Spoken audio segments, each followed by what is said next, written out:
Hello, everyone. Welcome back to the show. This is Gray Matter, and I'm your host, Leighton Grey.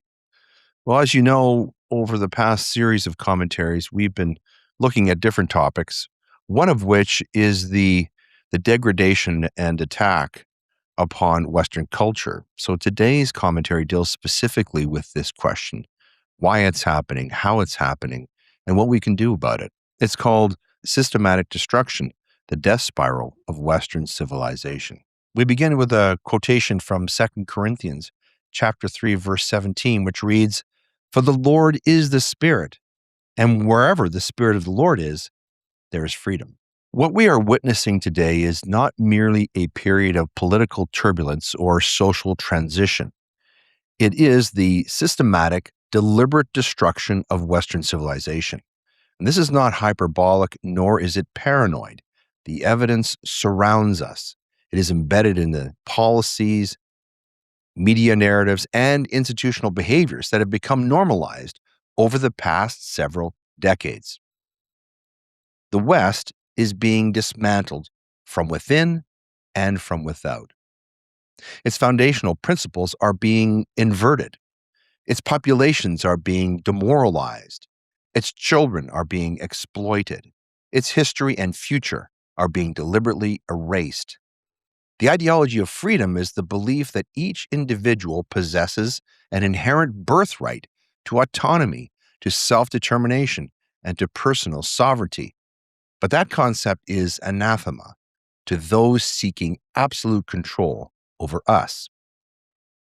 The truth must be understood in all its horrifying dimensions. The collectivists, the globalists, the Marxists, the Islamists, and the technocrats share a common enemy: Western belief in the unique value and liberty of humanity. They know that to establish a one-world technocratic state, they must first annihilate the very idea of freedom. And to do so, they plan to annihilate those who cherish that idea. Entire populations are being displaced, degraded, and destroyed because the ideology they carry is considered too dangerous to endure. And this is no accident of history. It is a calculated, multi-pronged assault operating on every level of society: genetic, cultural, psychological, physical, and most of all, spiritual. Replacement of native populations with foreign ones, systematic destruction of family structures, corruption of educational systems, weaponization of law enforcement, and systemic dumbing down of entire populations. All these serve a singular purpose: the complete demolition of the West so that it can be replaced by a totalitarian global system. Let us therefore examine this death spiral in four critical dimensions: the ideological assault upon freedom, the genetic and demographic destruction of Western societies, the institutional corruption enabling such destruction, and the spiritual warfare ensuring our compliance. The cornerstone of Western civilization rests upon a radical and uniquely potent precept that each of us has an inherent God-given right to freedom, personal autonomy, and self-determination. And this is not merely a political philosophy.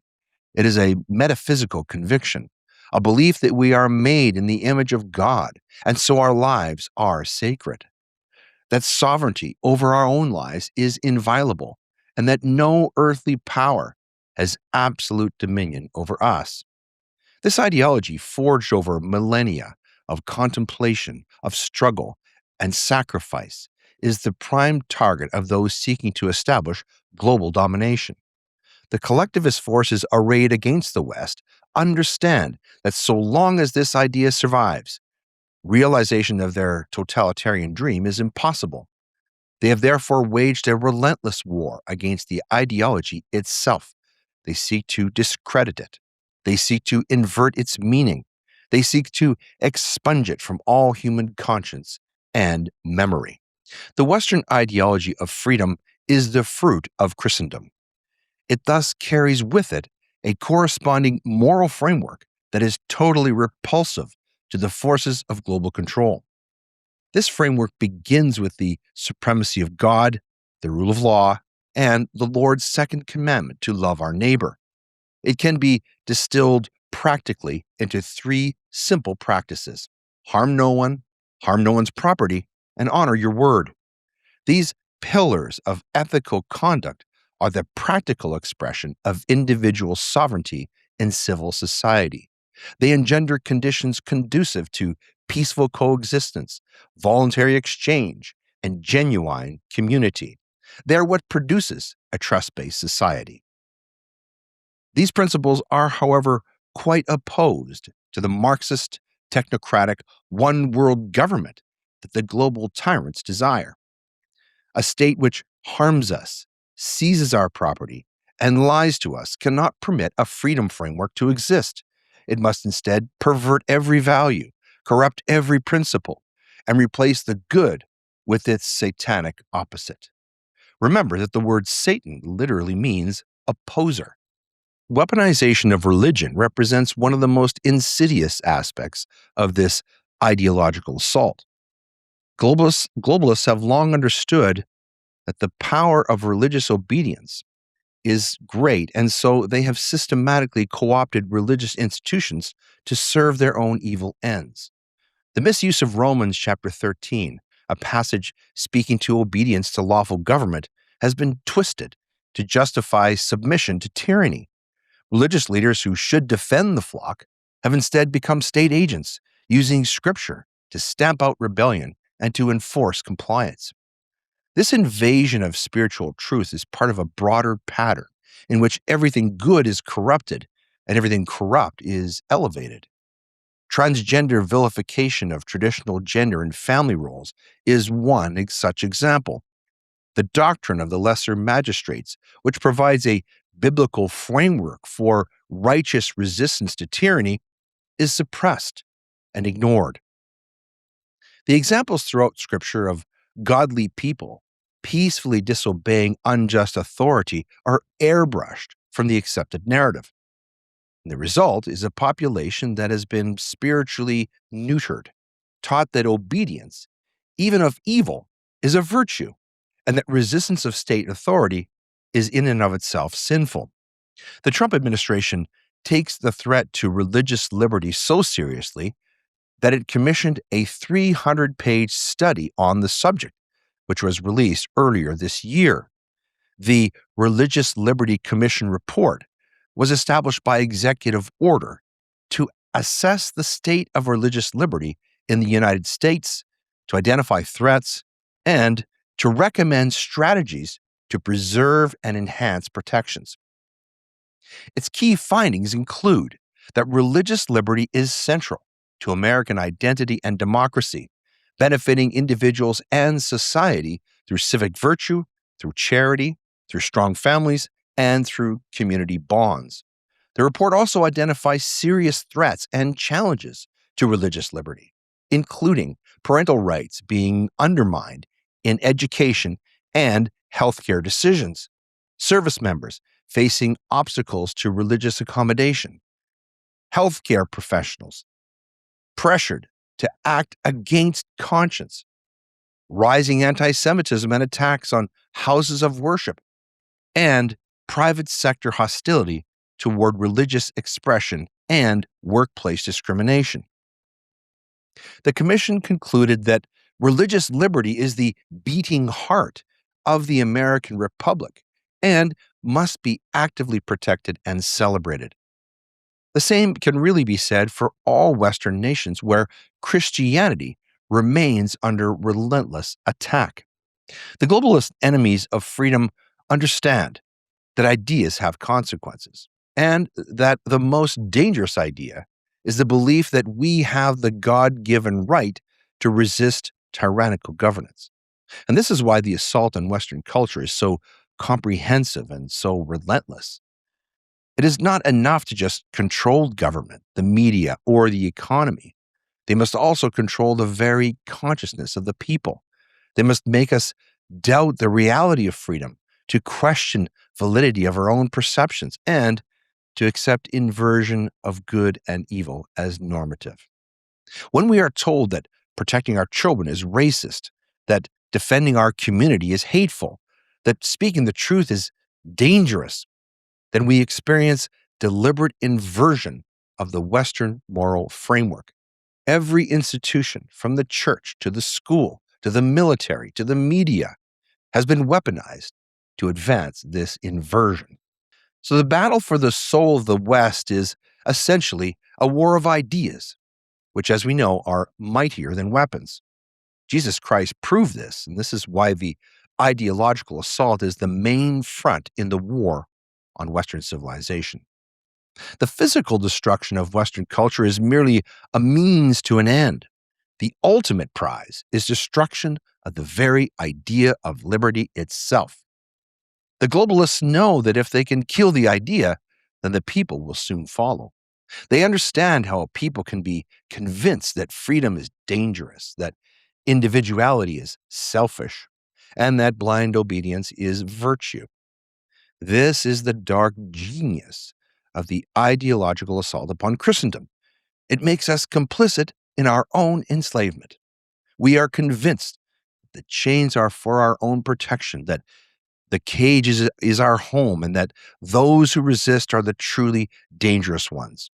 Until we recognize this ideological warfare for what it is, we will continue to lose ground, and the death spiral of the West will only accelerate.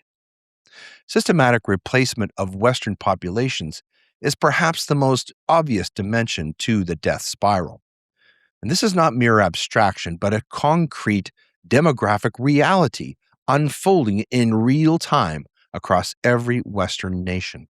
The mechanisms of this replacement are multiple and synchronized. Mass immigration from cultures hostile to Western values, differential birth rates engineered through policy and through propaganda, deliberate denigration of family structures, and physical elimination of native populations through violence, neglect, abortion, and euthanasia. The net result is a demographic transformation of such magnitude that within a single generation, many Western nations will be unrecognizable. This is not a naturally occurring process. It is deliberate strategy executed by those who understand that to destroy Western culture, they must first destroy the people who live by it. Sweden serves as a cautionary tale of what awaits the rest of the West. A nation once the model of Nordic social democracy has been transformed into a patchwork quilt of no-go zones governed by Sharia law, where police dare not enter and native Swedes are marginalized in their own homeland. The invaders are predominantly fighting-age Muslim men with an ideology profoundly opposed to Western values. They have established enclaves operating as lawless territories within Sweden. They have bred quickly, with each woman producing multiple children paid for by the Swedish welfare state. Meanwhile, native Swedes have been conditioned by climate change propaganda to view reproduction as selfish and environmentally destructive. Is it any wonder that Greta Thunberg hails from Sweden? The consequence is that demographic inversion is happening at breathtaking speed. What was once an homogeneous Nordic population with a distinct culture is being replaced by foreigners who view Swedes as infidels to be conquered, to be enslaved, or even eliminated. Young Swedish girls are abducted from public spaces, gang raped in migrant enclaves, and either killed or released as broken husks of humanity, incapable of ever having normal, healthy relationships or bearing their own children. And the state protects the perpetrators, and those speaking out are arrested for racist hate speech. England presents an even more grotesque portrait of demographic destruction. The recently released Rape Gang Inquiry report documents the systematic rape of 250,000 children. 98% of these rapes were perpetrated by Pakistani Muslim men over a period of 70 years. This is not an isolated scandal, but is symptomatic of a deeper societal rot. These gangs have operated with impunity for decades. They are protected by law enforcement and state officials who prioritize avoidance of racism smears over protection of innocent children. The stories are so horrific as to beg our belief. An 11-year-old girl abducted off the street, held in rape dungeons for months, raped by hundreds or even thousands of men, and then discarded like rubbish. When fathers act out of desperation for their violated daughters by identifying the perpetrators and hauling them into the police, it is they and not the rapists who are arrested and imprisoned. The message then is unmistakable. Our daughters are not ours to protect. Our community is not ours to defend. And our civilization is not ours to preserve. The invaders have been granted license to destroy and even to kill, and they are exercising it with religious zeal. Destruction of women is just as vital to this demographic assault upon Western civilization. Western women have been subjected to a ruthless propaganda campaign designed to make them hate themselves, hate their culture, and to hate their own family heritage.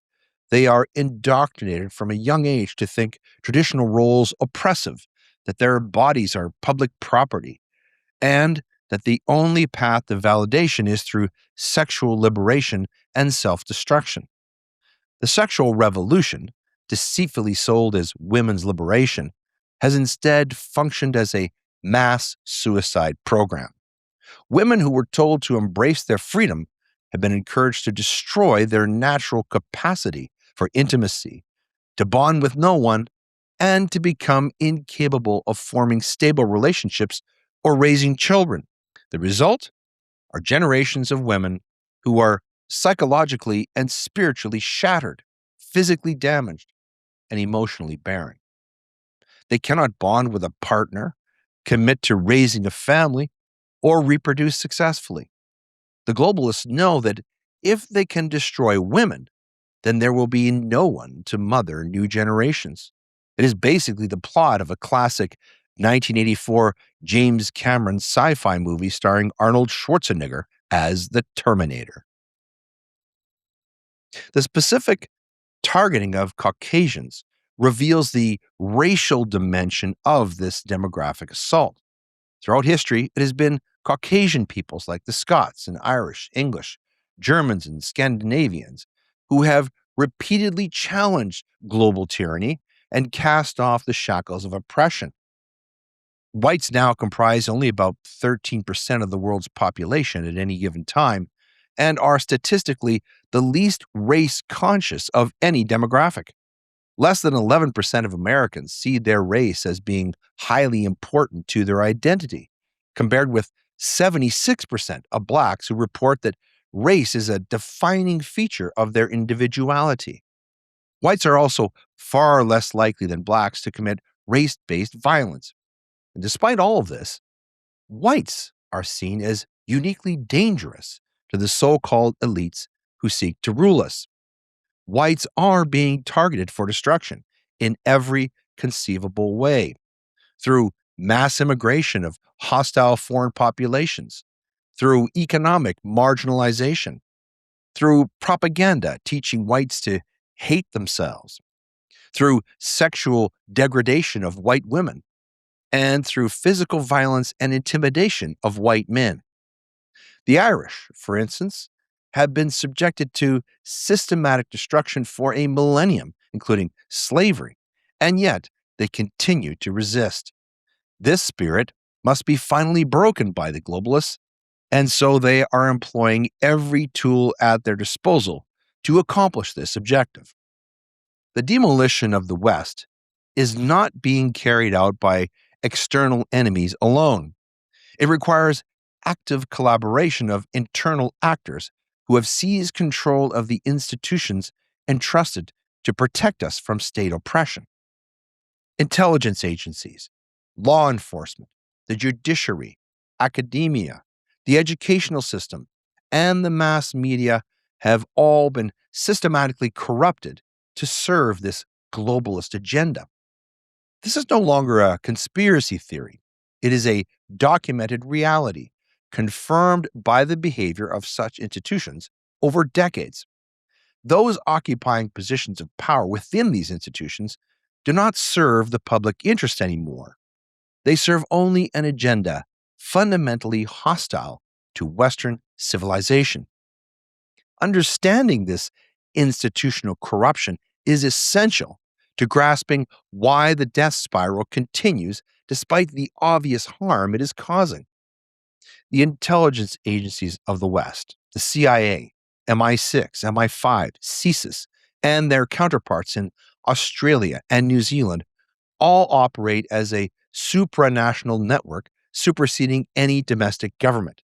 These agencies no longer serve the nations that created them. They instead serve the globalist agenda and operate with a degree of autonomy that is truly shocking.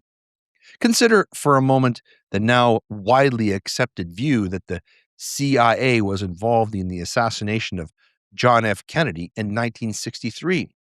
They train and fund terrorist organizations, using them as tools to destabilize regions and create conditions for further control. They engage in political assassinations, disguised as terrorist attacks, thereby eliminating targets while terrorizing populations. They are the very threats they claim to combat, manufacturing terrorism to justify expansion of state power and erosion of civil liberties. The myth that intelligence agencies serve us is one of the most dangerous lies of our time.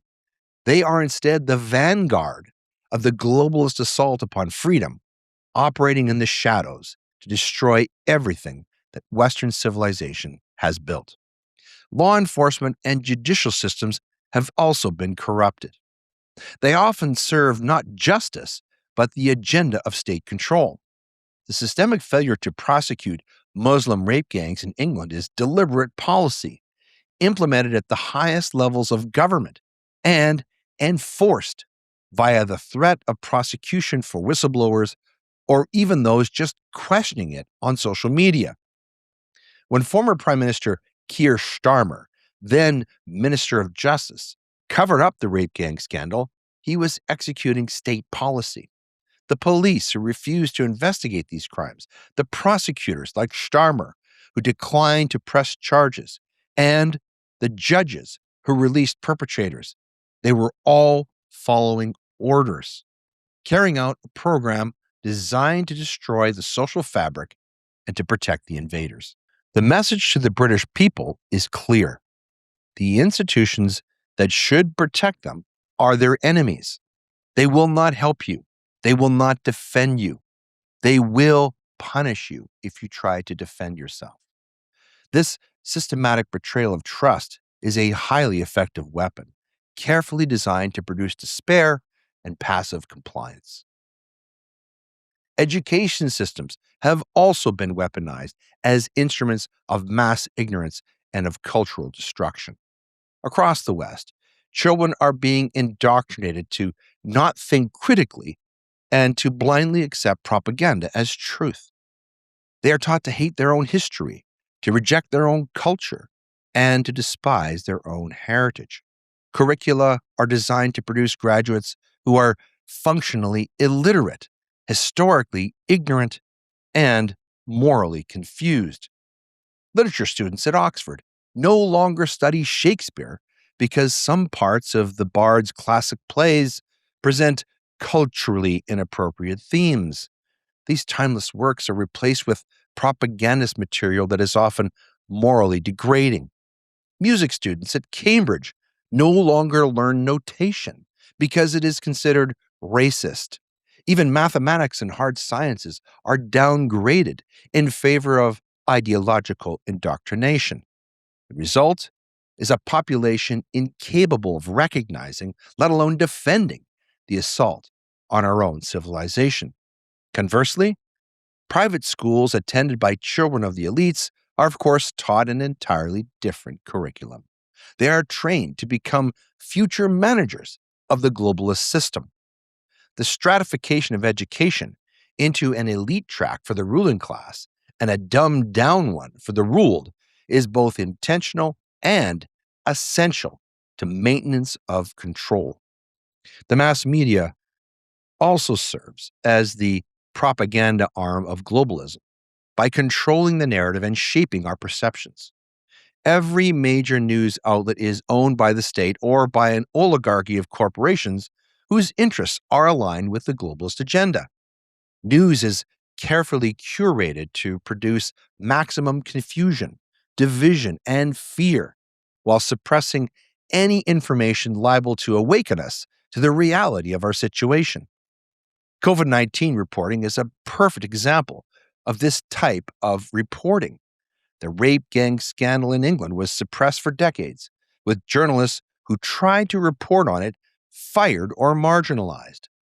The demographic transformation of the West is presented as self evidently good multiculturalism and diversity, never as replacement of white populations, including the ones who are the indigenous peoples of the European continent. The destruction of traditional Christian values is phrased as progress and liberation rather than as moral degradation. The media no longer reports the news. It instead manufactures public consent by creating a reality serving the interests of the powerful. Until we understand that what we see on television is not reality but propaganda, we must remain trapped in a hallucination. We are as the people in Plato's cave allegory who refuse to face the light of philosophy, content to sit in our chains watching shadows play on the walls of the cave. The economic system has also been twisted to serve globalism. The welfare state, sold to us as a compassionate program to help the impoverished, has been weaponized as entitlements that subsidize destruction of working class families. Immigrants in most Western nations are given free housing, free healthcare, free education, and generous cash benefits, all funded by taxpayers. According to the Fraser Institute, Canada's leading think tank, recent immigrants constitute an annual burden on taxpayers of roughly $35 billion annually. This serves to reward the invaders while punishing the natives, creating a dynamic in which the native population becomes impoverished to subsidize the invaders. The economic desperation that follows makes the native population more dependent upon the state, more compliant, and less capable of mounting resistance. The globalists understand that a financially desperate populace is one that can be easily controlled through fear mongering. And this is what Prime Minister Mark Carney is doing when he warns Canadians about tough times coming, that we will need to make sacrifices, and that we all need to just lower our expectations.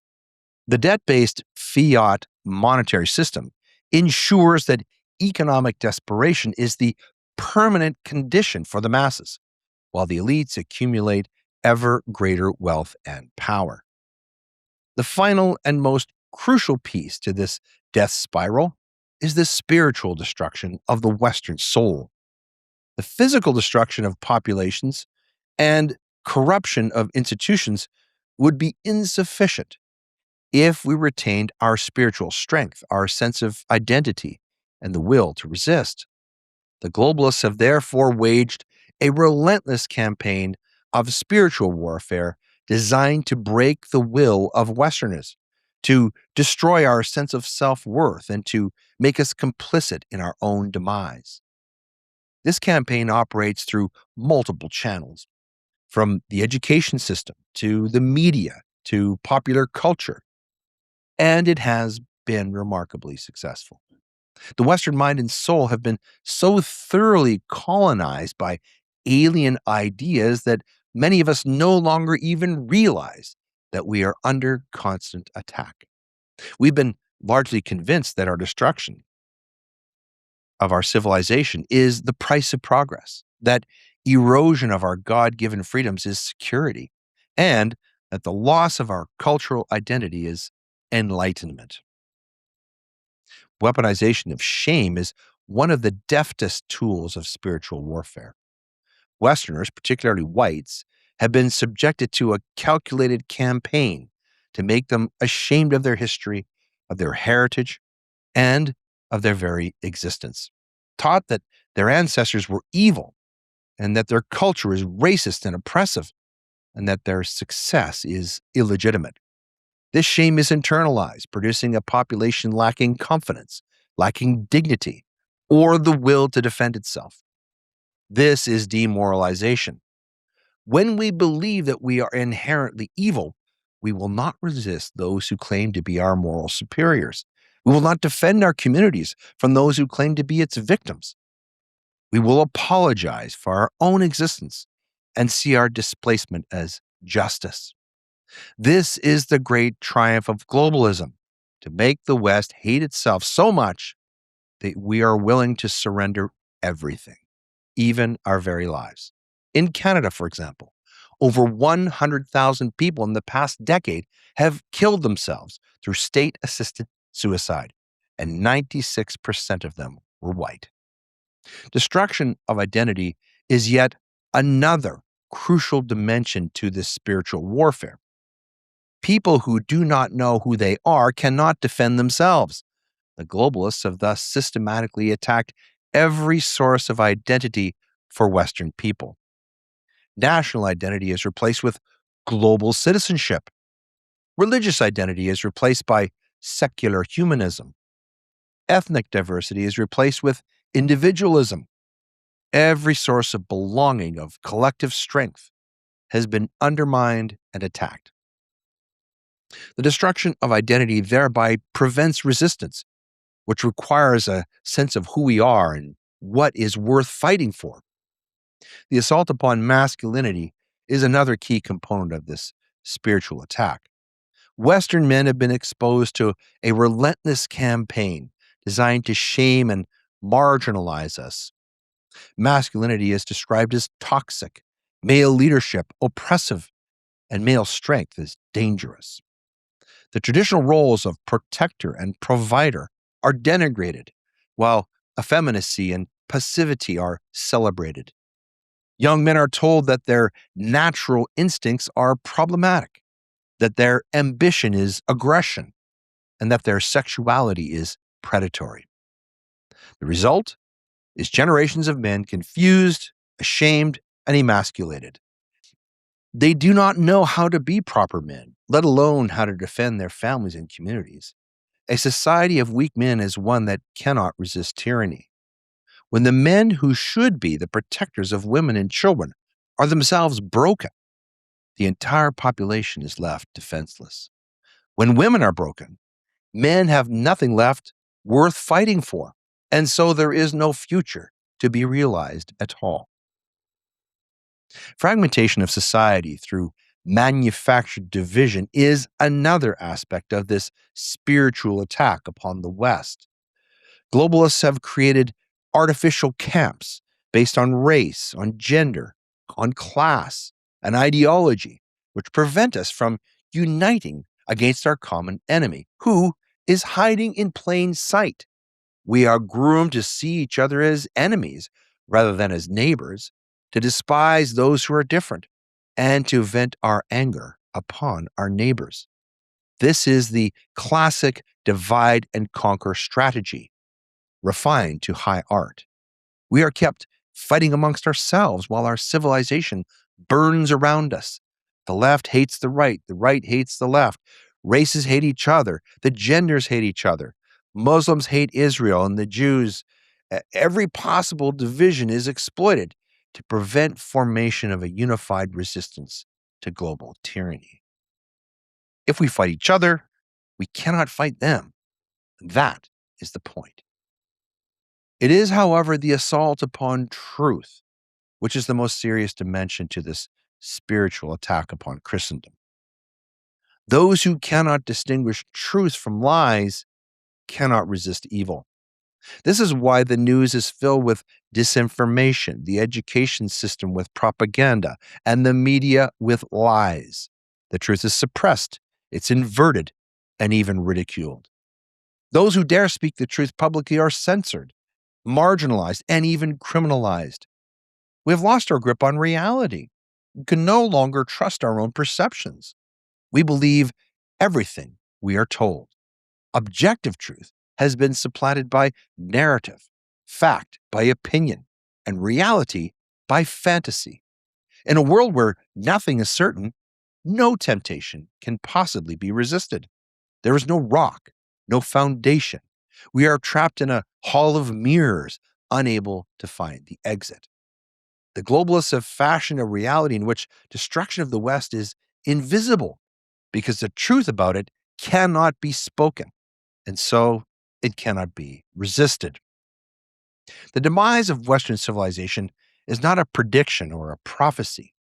What I have attempted to do here is simply to describe what is already happening. The ideology of freedom, a fruit of Christendom and the core of Western culture, is being systematically erased. Thus far, our response to this assault has been woefully inadequate. The overwhelming majority of us remain blissfully unaware of the scale and nature of the threat. We continue to believe that our leaders are acting in our best interests, that our trusted institutions are functioning properly, and that the problems we see are merely isolated and transitory. We continue to blindly trust mass media, the schools, and the state, even as these institutions systematically destroy us. We cling to the belief that reason and decency will somehow prevail, even as we are confronted by mounting evidence of systemic evil. This delusion is itself a byproduct of the assault induced by the propaganda inundating us. Reports of the death of Western civilization might be much exaggerated by the enemies of freedom, however. We need only remind each other that liberty is not a gift from government. It is an inherent right derived from our divine creation. The founders of Western civilization understood that truth. In Canada today, we face a federal government that routinely exceeds the boundaries of its power established by the Constitution. The Prime Minister and his cabinet increasingly create and enforce policy beyond the limits of their legal authority. Even the judiciary has, at times, upheld expansions of state authority without addressing these constitutional limitations. Government is not the source of our freedoms, nor does it safeguard them. Preservation of liberty depends upon us understanding our own rights and exercising them. Rights that are unknown or unused are effectively lost. Freedom of speech, of protest, of faith, of property, of self-defense, and family, and life itself are not subject to government permission or regulation beyond prescribed constitutional limits.